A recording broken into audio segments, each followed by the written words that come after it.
Good evening. It is the ultimate act of domestic violence, murder-suicides, happening almost weekly in the Midstate. It has been a horrific time here. Tennessee ranks 5th in the nation for domestic violence where men kill women. News 4's Edward Birch live in Nashville tonight with some important information for us. Edward, some startling figures and some lasting damage left behind. Yeah, Tom and Tracy, here in the metro area, domestic violence accounts for 15% of all homicides. Now, there's a lot of loved ones that are left behind. They're always wondering what could have been done differently. Advocates say there are ways to protect yourself and family from a domestic incident, and we also took a look at just where these horrific crimes were taking place. Basically, the perpetrator is saying that, the victim can't have a life without him or her. In October, a Columbia mother killed her 4 children before turning the gun on herself. A month later, 55-year-old Jerry Matthews stabbed his wife Emma Teeters and her father Terry Teeters before Terry shot and killed Matthews.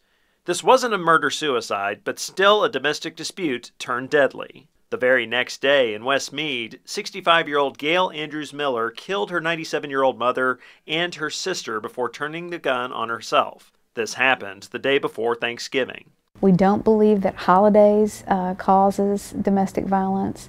We don't believe that stress causes domestic violence. Last week, 2 men were killed in an apparent murder-suicide at a South Nashville home. And Sunday in Smyrna, 43-year-old James Barnes allegedly shot and killed his wife before turning the gun on himself. Their 4 children were all home at the time and were not injured.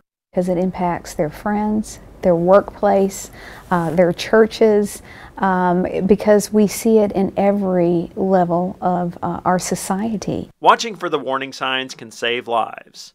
Having a personalized and practical safety plan is key to staying safe if you're planning to leave, and especially after leaving an abusive relationship. Practice how to get out safely and practice with your children.